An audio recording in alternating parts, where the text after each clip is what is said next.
Hello guys, welcome to Eesha YouTube channel. మీకు ఈ video నచ్చితే కనుక ప్లీజ్ ఫ్రెండ్స్ లైక్ చేయండి, షేర్ చేయండి, సబ్స్క్రైబ్ చేయండి, కమెంట్ మాత్రం తప్పకుండా చేయండి. మరిన్ని వీడియోస్ కోసం నా ఛానల్ని సబ్స్క్రైబ్ చేశారని అనుకుంటున్నాను.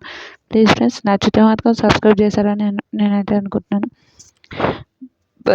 భరణి గారు నిన్న గేమ్ అయితే హైలైట్ ఆడారు అనుకోండి. ఎందుకంటే చెయ్యి బాగాలేకపోయినా కూడా హెల్త్ ఇష్యూస్ ఉన్నా కూడా ఈ ఏజ్లో భరణి గారు ఆ గేమ్ అట్లా గేమ్స్ ఆడడం అయితే నాకు భలే అనిపించింది. రీతు వీళ్ళిద్దరు అండర్స్టాండింగ్ ఫస్ట్ రీతు వీళ్ళ టీంలోకి రావడం వల్ల భరణి గారు నమ్మలేకపోయాడు ఏందో గేమ్ ఆడుతుందా లేదా అని. కానీ రీతు ఇచ్చి పడేస్తుంది. నిజంగా చాలా నచ్చుతుంది నాకు. రీతు గేమ్ అయితే సూపర్ ఆడుతుంది. కానీ రీతు గేమ్ ఆడదు అని మాట్లాడతారు కొంతమంది. నాకు అసలు రియల్ ఆడపిల్లే రీతు. సూపర్ అనిపిస్తుంది నాకు. గేమ్ మాత్రం చాలా చాలా బాగా అనిపిస్తుంది. మీకు ఏమనిపిస్తుందో కూడా ప్లీజ్ కమెంట్ చేయండి. వీళ్ళిద్దరు కలిసి బాగా ఆడారు.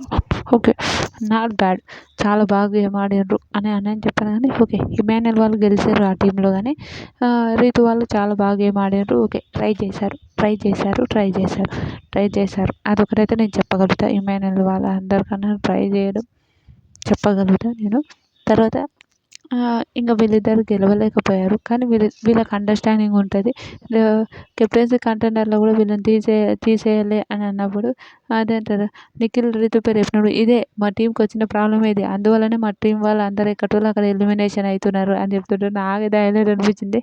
లాస్ట్గా వీళ్ళిద్దరు కెప్టెన్సీ కంటెండర్లు అయ్యారు. తర్వాత రీతుకి హెల్ప్ చేస్తానని కూడా భరణి గారు చెప్పారు. నాకు భలే అనిపించింది. నిజం చెప్తున్నా, చాలా చాలా బాగా అనిపించింది. మీకేమనిపించిందో కూడా ప్లీజ్ కమెంట్ చేయండి. అలానే వీళ్ళకి హెల్ప్ చేస్తానని అన్నారు. హెల్ప్ చేస్తారు, మళ్ళీ హెల్ప్ చేస్తారో చేయరో చూడాలి. ఈరోజు కెప్టెన్సీ టాస్క్ ఇమాన్యుయల్ అయ్యాడంట. మళ్ళీ చూద్దాం ఏమంటారు. మీకు ఈ వీడియో నచ్చితే ప్లీజ్ లైక్ చేయండి. బాయ్.